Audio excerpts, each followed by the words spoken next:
Hi guys, எல்லாருமே எப்படி இருக்கீங்க? இன்னைக்கு நம்ம டோக்கியோ கூல் அனிமே சீசன் 2 ஓடிய எபிசோட் 6 தான் பார்க்க போறோம். இருந்தாலும் இந்த எபிசோட்ல சொல்ற அளவுக்கு பெருசா ஸ்டோரிலாம் எதுவுமே கிடையாது. ஜஸ்ட் ஒன்லைனர்ல இதான்பான்னு சொல்லிட்டு போயிடலாம். ஆனா நான் அப்படி சொல்லிட்டு போயிட்டேன்னா உங்களுக்கு தேர்ட் சீசன் பார்க்கும்போது சுத்தமா ஸ்டோரி புரியாது. அதனால என்னால முடிஞ்ச அளவுக்கு உள்ள இருக்கக்கூடிய டீடைல்ஸை தெளிவா சொல்ல பாக்குறேன். நீங்களும் முடிஞ்ச அளவுக்கு ஸ்கிப் பண்ணாம பாக்குறதுக்கு ட்ரை பண்ணுங்க. ஆனா அதுக்கு முன்னாடி நம்ம சேனலுக்குன்னு நீங்க சப்ஸ்கிரைப் பண்ணலனா உடனே சப்ஸ்கிரைப் பண்றாதீங்க.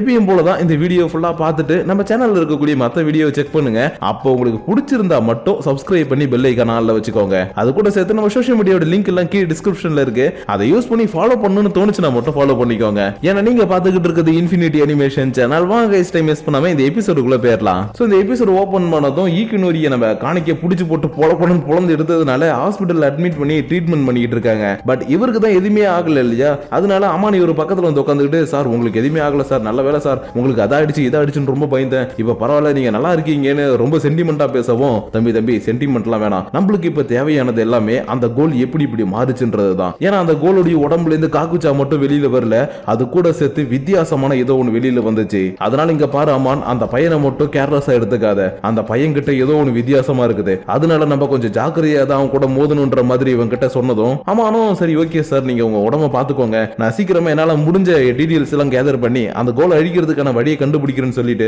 நேரா இவங்க டிபார்ட்மெண்ட்ல இருக்கக்கூடிய அந்த மெடிக்கல் டீம் கிட்ட போறாரு. ஏன்னா சிசிஜிக்குள்ள யாராச்சும் ஒருத்தவங்க வராங்கன்னா அவங்களுடைய பிளட் ரிசல்ட் அதுன்னு எடுத்து அவங்க கோலா இல்லையான்னு செக் பண்ணி தானே உள்ள விடுவாங்க. அப்படிதான் இந்த இடத்துல வரக்கூடிய அந்த பொண்ணுங்களையும் இவங்க டெஸ்ட் பண்ணிருப்பாங்க. அது மூலியமா நம்ம அவங்க யாருன்றது தெரிஞ்சுக்கலான்னு கோலா மாதிரி இருக்கக்கூடிய ட்வின் சிஸ்டர்ஸ் உடைய ப்ரொஃபைலை எடுத்து பார்த்துட்டு எப்படி இவங்க கோலா மாறினாங்கன்றது எல்லாத்தையுமே செக் பண்ணிக்கிட்டு இருக்கான். அந்த நேரம்னு பார்த்து தெரியாதனமா குறுக்க நம்ம ஹீடே வர இவன் கையில வச்சிருந்த எல்லா பேப்பரும் கீழே சதறிடுச்சு. அதனால சாரி சார் சொல்லிட்டு இவனு பொறுக்கி கொடுக்கும் போதுதான் இவன் கண்ணில் ஐபேஜ் கோலை பத்தின அந்த ஒரு டாபிக் கண்ணில் பட்டிருக்கும். ஏன்னா இவன் ஐபேஜ் கோலை பத்தின நிறைய ரிசர்ச் பண்ண போறேன்னு சொல்லிட்டு வந்திருப்பான் இல்லையா? அதனாலதான் அந்த பேப்பரை பார்த்த உடனே, என்ன சார் இந்த ஐபேஜ் கோலை பத்தி நான் நிறைய ரூமர் கேள்விப்படுறேன், உண்மையாவே அவன் ரொம்ப கொடூரமானவனா சார் அப்படின்னு கேட்க, ஓ அப்படிலாம் எதுவும் கிடையாதுப்பா, இதை பத்தி நாங்க இன்னும் தெரிஞ்சுக்கிட்டதுக்கு அப்புறம் இதை பத்தி நாங்க டீடைலா சொல்றோன்ற மாதிரி சொன்னதும், சரி சார் எனக்கு ஒரு முக்கியமான வேலை இருக்குன்னு ஹீடே கிளம்பி போக இவனுடைய மனசுக்குள்ள நேத்திக்கு நடந்த விஷயங்கள் எல்லாமே வந்துட்டு போகுது. என்னன்னா காணிக்கை அழுதுகிட்டு, இல்ல நான் இப்படி பண்ணிருக்க கூடாது, நான் இப்படி பட்டம் கிடையாது, நான் வேற ஒண்ணு பண்ணணும்னு நினைச்சேன், ஆனா இங்க நான் வேற ஒண்ணா மாறி இருக்கிறேன் அழுதுருப்பான் இல்லையா?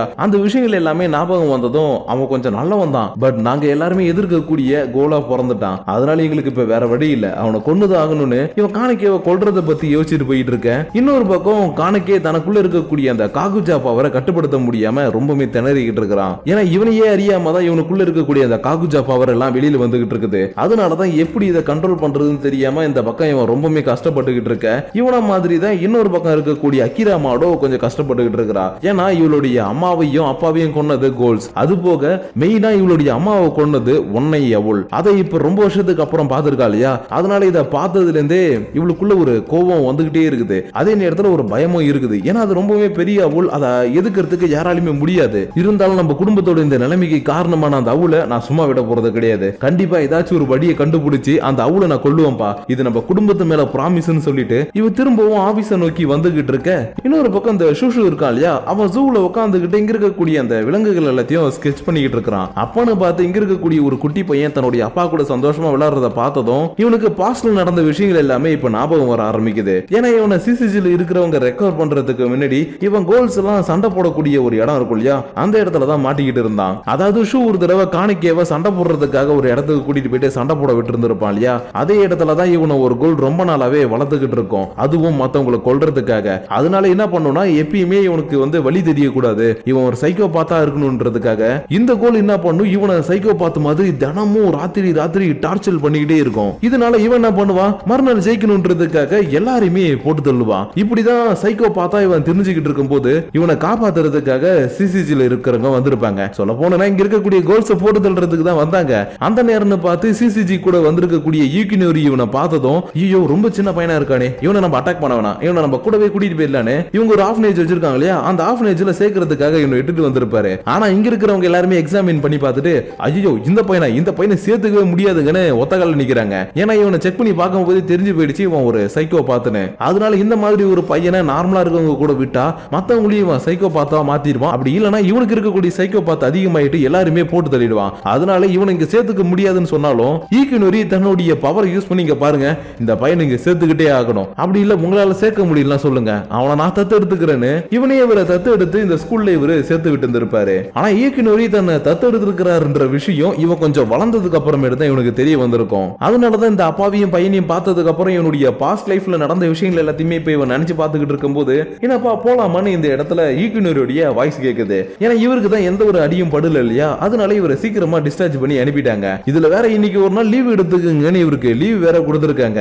அதனாலதான் இன்னைக்கு இவன் அந்த ஜூக்கு கூட்டிட்டு வந்து இவர் ஜாலியா சுத்தி பார்த்துக்கிட்டு இருக்கும் போது இன்னொரு பக்கம் அன்டேக்குள்ள டோக்காக்கு பதிலா வேலைக்கு சேர்ந்திருக்கக்கூடிய ஒரு பொண்ணு நம்ம நிஷிகிய செம்மையா டார்ச்சர் பண்ணிக்கிட்டு இருக்கா. ஏன்னா யோஷிமுரா இவனை இந்த அன்டேக்குக்கே ஒரு சூப்பர்வைசரா ப்ரொமோட் பண்ணதுனால இந்த இடத்துல இருக்கக்கூடிய எல்லா விஷயத்தையும் இவன் தான் கண்காணிக்கணும் அண்ட் அதே நேரத்துல பாதுகாக்கவும் செய்யணும். ஆனா என்ன பண்றது, இவன் டோக்காவுக்கு காலேஜ்ல சீட் வாங்கி கொடுத்துட்டான் இல்லையா, அதனால இப்ப அவளுடைய பிளேஸ் ரீப்ளேஸ்மெண்ட் பண்ணணும்ன்றதுக்காக இவனுக்கு தெரிஞ்ச அரோமான்ற ஒரு பொண்ணை வேலைக்கு வச்சிருந்திருப்பான். பட் இவளுக்கு இந்த வேலை எல்லாம் செஞ்சு சுத்தமா பழக்கம் இல்லைன்றதுனால ஒவ்வொரு தடவையும் கிளாஸ கழுவ போனாலும் சரி இல்ல எடுக்கலான்னு பார்த்தாலும் சரி கீழே போட்டு உடைச்சிடுறா. இதனாலதான் நிஷிக்கு இங்க பாருமா இப்படியே உடைச்சிக்கிட்டு இருந்தீங்கன்னா எனக்கு இந்த மாசம் சம்பளமே தர மாட்டாங்க, தயவு செஞ்சு உங்ககிட்ட கெஞ்சி கேட்கிறேன், இதுக்கப்புறம் நீ கிளாஸையே தொடாத, இல்ல நான் கிளாஸை தொட்டு திரும்ப உடைப்பன்னு சொன்னா ஒழுங்கா இங்க இருந்து வேலையில இருந்து வெளியில போயிடுன்னு இவன் கூட்டிட்டு வந்த பொண்ணையே இவன் திட்டவும் இவளுக்கு என்ன பண்றதுனே தெரியாம அப்படியே ரொம்பவே சோகமா இருந்திருப்பா. அப்பதான் எதுக்கும் கவலைப்படாதீங்க, இதுக்கெல்லாம் எங்க தாத்தா எதுவும் சொல்ல மாட்டாருன்னு ஹீனமை வந்து இவளுக்கு ஹெல்ப் பண்ணுவா. ஏன்னா ஹீனமை என்னதான் இவங்க எல்லாருமே வெளியில அனுப்பிக்கிட்டு இருந்தாலும் இவளு இன்னமும் ஸ்கூலுக்கு அனுப்பவே இல்ல.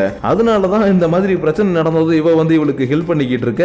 இப்ப ரீசெண்ட் டேஸா லீவ்ல இருக்கக்கூடிய காயா மட்டும் டோக்கா என்ன பண்ணிக்கிட்டு இருக்கானே தெரியலையேன்னு கொஞ்சம் ஃபீல் பண்ணிக்கிட்டு இருக்காங்க. ஏன்னா டோக்கா என்னதான் காலேஜ்ல சந்தோஷமா படிச்சுக்கிட்டு இருந்தாலும் இவ கூட படிக்கக்கூடிய பசங்க இவள சந்தோஷமாவே இருக்க விட மாட்டாங்க. ஏன்னா நம்ம ஸ்கூல்ல எப்படி ஏதாச்சும் ஒரு பொருளைய பத்தி பேசிக்கிட்டே இருப்போம், அதே மாதிரி தான் இவனுங்களும் டேய் எங்க பக்கத்து வீட்டுல ஒரு கோல் இருந்துச்சுடா, டேய் எங்க தெருவுல ஒரு கோல் இருந்துச்சுடா, டேய் இதெல்லாம் என்ன பிரமாதம், என் வீட்டுல ஒரு கோலை கட்டி வச்சு சித்திரவதை பண்றான்னு தினமும் இதே மாதிரி ஏதாச்சும் ஒரு பொருளைய பத்தி இவனுங்க பேசிக்கிட்டே இருக்க இவளுக்கு ஒரு பக்கம் செம்ம டார்ச்சலா இருக்கும். சோ இப்படிதான் டோக்கா இந்த பக்கம் டார்ச்சல் அனுபவிச்சுட்டு இருக்க மாதிரி இன்னொரு பக்கம் காணிக்கு இன்னமும் தனக்குள்ள இருக்கக்கூடிய அந்த காக்குச்சா பவரை கண்ட்ரோல் பண்ண முடியாம கதறிக்கிட்டு இருக்கிறான். ஏன்னா யோஷிமுராவே நம்ம அம்மானு கிட்ட சொல்லியிருப்பாரு, அது ஒன்னும் காக்குச்சா கிடையாதுப்பா, அதை தாண்டு ஏதோ ஒண்ணு அவனுக்குள்ள இருக்குன்னு ஒரு மாதிரி வித்தியாசமா சொல்லியிருப்பாரு. அதுக்கேத்த மாதிரி தான் இந்த காணிக்கையுடைய உடம்புக்குள்ள இருக்கக்கூடிய அந்த காகுனி எல்லாம் இருக்கு இல்லையா, அது ஒன்னா அப்பப்ப வெளியில வந்து இவனுக்கு ஒரு கொடூரமான டார்ச்சலை பண்ணிக்கிட்டு இருக்க. இன்னொரு பக்கம் சிசிஜில இருக்கக்கூடிய அம்மானு கிட்ட இவனுடைய அசிஸ்டன்ட் வந்து சார் என்ன சார் நீங்க இப்படி என்ன கைமாத்தி விட்டுட்டீங்களேன்னு கொஞ்சம் வருத்தமா பேசிக்கிட்டு இருக்கிறான். ஏன்னா இப்ப அக்கிரா இவனுக்கு அசிஸ்டண்டா வந்ததுனால இவனை வேற ஒருத்தவனுக்கு அசிஸ்டண்டா போட்டு விட்டுட்டாங்க. அதனாலதான் என்ன சார் இப்படி பண்ணிட்டீங்களேன்ற மாதிரி பேசிக்கிட்டே இருக்கவும் சரி ஓகே கவலைப்படாதப்பா வா அண்ணாச்சி கடையில போயிட்டு நூடுல்ஸ் சாப்பிடலான்னு இவனை சமாதானப்படுத்துறதுக்காக கடைக்கு கூட்டிட்டு போற நேரத்துல தான் அக்கிரா அந்த இடத்துக்கு வந்திருப்பா. அதாவது தன்னுடைய அப்பாவுடைய சம்மதிக்கு போயிட்டு ப்ராமிஸ் எல்லாம் பண்ணிட்டு வந்திருப்பா இல்லையா, அதுல முடிச்சுட்டு இப்பதான் ஆபீஸுக்கே வந்திருப்பா. அதனால இவளை பார்த்ததும் சரி ஓகே இவளையும் நம்ம கூட கூட்டிட்டு போவோமேனு ஹே அக்கிரா சாப்பிட வரியான்னு கேட்க இவன் எப்பயும் போல டைம் எடுத்து பார்த்துட்டு ஓகே பரவாயில்ல இன்னைக்கு கொஞ்சம் டைம் இருக்கு அதனால உங்க கூட சாப்பிடுறேன்னு சாப்பிட வந்திருப்பா. ஆனா இவங்க வெறும் சாப்பாடை மட்டும் சாப்பிடல, கூடவே சேர்த்து மத்த விஷயத்தையும் சாப்பிட்டு இருக்காங்க. அதனால கொஞ்சம் உளறிக்கிட்டே இவனுடைய அசிஸ்டன்ட் சாரி முன்னாள் அசிஸ்டன்ட் இவங்க கிட்ட ஏன் சார் இப்படி பண்ணிட்டீங்க அப்படி இப்படின்னு கொஞ்சம் புலம்போவும் அக்கீராவும் வாயை வச்சுக்கிட்டு சும்மா இல்லாம ஹே இவருடைய அசிஸ்டண்டா இருக்கணும்னு நினைச்சா அதுக்கு வாய்ப்பே இல்ல, இவருக்கு அசிஸ்டண்டா இருக்கணும்னா டாப்பரால மட்டும்தான் முடியும், அதனால சொல்லு நீனும் நானும் படிக்கும் போது யாரா நம்ம 2 பேர்ல டாப்பர்னு கேட்க இவன் பதிலே சொல்லாம அமைதியா உட்கார்ந்து இருக்கிறான். ஏன்னா இவனுக்கும் ஒரு ஈகோ இருக்கு இல்லையா, நான் பெரியவன் நீ பெரியவன், அதனாலதான் நீ தான் என்னை விட புத்திசாலி நான் சொல்லவே மாட்டேனே அப்படின்னு வாயை மூடிட்டு உட்கார்ந்து இருக்க. இப்போதைய ஹெட்டுக்கிட்ட இருந்து இவனுக்கு ஒரு போன் கால் வந்திருக்கும். ஆனா இவனுடைய ஹெட்னு தெரியாம எடுத்து டேய் எவன்டாவன் நான் நல்லா முக்கியமா பேசிக்கிட்டு இருக்கும்போது திடீர்னு குறுக்க போன் அடிக்கிறதுன்னு கேட்க தம்பி நம்மளுக்கு ஃபைல் செக் பண்ண வேண்டிய வேலை இருக்கு உடனே நீ ஆபீஸுக்கு வரியான்னு கேட்க ஐயோ சார் நீங்களா இந்த வந்துட்டேன் சார்னு அடுத்த செகண்டே போனை கட் பண்ணி வச்சுட்டு இவன் ஆபீஸை நோக்கி ஓடி போயிட்டான். அதுக்கேற்ற மாதிரி தான் இந்த அக்கிரோ மோடோவும் நிறைய சாப்பிட்டதுனால மயக்கம் போட்டு கீழே விழுந்துட்டா. நான் சாப்பிட்டான்னு சொல்றது உங்களுக்கு புரியும் நினைக்கிறேன், புரிஞ்சுப்பீங்க. சோ இப்படி மயக்கம் போட்டதுனால என்ன இப்ப அம்மா தான் இவளை தூக்கிட்டு வீட்டுக்கு போனோம். அதனால சரி ஓகேன்னு இவளை தூக்கிட்டு வீட்டுக்கு வந்து விட்டா இவ அம்மான போகவே விட மாட்டா. இதனால அம்மானுக்கு இப்ப அடிவயிறுலாம் அப்படியே கூச ஆரம்பிக்குது. ஏன்னா இவ வேற நிறைய சாப்பிட்டு இருக்கா இல்லையா, அதனால இந்த நிலைமையில இருக்கும்போது இவ இப்படி என்ன புடிச்சிட்டாலே இப்ப நான் என்ன பண்றது எனக்கு எதுவுமே தெரியல நீ கொஞ்சம் பயந்துகிட்டே நான் கிளம்புறேன்னு சொல்லும் போது இவ சொல்ற ஒரு வார்த்தையை கேட்டதும் இவனுக்கு இங்க இருந்து போகணும்னே தோணல. ஏன்னா இவ என்ன சொல்லியிருப்பானா என்னுடைய அப்பா மாதிரி நீ விட்டுட்டு போயிடாத அப்படின்னு ஒரு வார்த்தை சொல்லியிருந்திருப்பா. அதனாலதான் சரி ஓகே நான் இங்க இருந்து போலன்னு அடுத்த செகண்டே வெளியில பால்கனியில போயிட்டு தண்டால் எடுக்க ஆரம்பிச்சிடுறான். ஏன்னா இவனுக்கு ஒர்க் அவுட் பண்றதுன்னு ரொம்ப பிடிக்கும் இல்லையா, அதனாலதான் இவளை தூங்க வச்சுட்டு சரி ஓகே இவளுக்கு பாதுகாப்பா இருக்கிறேன்னு விடிய தண்டால் எடுத்துக்கிட்டே இருக்க மறுநாள் காலையில அக்கிராமோட என்ன நடந்துச்சுன்னே தெரியாம ஒரு ஹேங் ஓவர்ல எழுந்து வெளியே வந்து பார்த்தா இவன் தண்டால் எடுத்துட்டு இருந்திருப்பான். அதனால நீங்க என்ன சார் இங்க பண்றீங்கன்ற மாதிரி கேட்கவும் என்னது நீங்க இங்க என்ன பண்றீங்களா ரைட் சரி வா ஏதாவது சாப்பாடு செஞ்சு கொடுமா பசிக்குதுன்னு கேட்கவும் இவ்வளவு நல்லா சொல்ல சாப்பாடுலாம் செஞ்சு கொடுத்துட்டா. அது போக இவளுக்கு நைட்டு நடந்ததுல கொஞ்சம் விஷயங்கள் மட்டும் ஞாபகத்துல இருக்குது. அதனால நான் நைட்டு உங்கள்ட்ட ஏதாவது கொஞ்சம் உளறிட்டேனா இல்ல ஏதாவது நடந்துடுச்சான்ற மாதிரி கேட்டுக்கிட்டே இருக்கும் போதே இவனுக்கு இந்த இடத்துல என்ன சொல்றதுனே தெரியல. அதனால ஏமா சாப்பிடலாமான்னு இவ கூட சேர்ந்து எதுவுமே சொல்லாம கம்முக்கமா உட்காந்து சாப்பிட்டுட்டு நேரா இவன் சிசிஜிக்கு வந்த உடனே இந்த இடத்துல ஒரு மிகப்பெரிய மீட்டிங் நடத்திட்டு இருக்காங்க. அது போக ரொம்பவே ஸ்ட்ராங்கான பர்சன்ஸ் எல்லாருமே இந்த இடத்துல இருக்கிறாங்க. ஏன்னா இப்ப குக்குரிய பிரிசன்ல நடந்த விஷயத்தை எல்லாத்தையும் வச்சு பார்க்கும்போது இவங்களுக்கு இந்த ஒன்னையவளுக்கும் ஐகிரி டீமுக்கும் ஏதோ ஒரு கனெக்ஷன் இருக்குதுன்னு தெரிய வந்துருச்சு இல்லையா. அதனாலதான் இந்த ஒன்னையவளை தான் நம்ம ஃபர்ஸ்ட் வேட்டையாடணும். ஏன்னா அது ரொம்பவே ஸ்ட்ராங்கானது, நம்மள ரொம்பவே டார்ச்சர் பண்ணுது. அதனால ஐகிரி ட்ரீயை மொத்தமா நம்ம அழிக்கணும்னா அதுக்கு முன்னாடி நம்ம ஒன்னையவளை அழிச்சாகணும். அதனால எல்லாருமே புறப்படுங்கள், ஒன்னையவளை அழிக்கிறதுக்கு கிளம்புங்கள்னு வாஷு வீரவசனமா பேசிக்கிட்டு இருக்கும் போதே அப்படியே இந்த இடத்துல இந்த எபிசோட முடிக்கிறாங்க.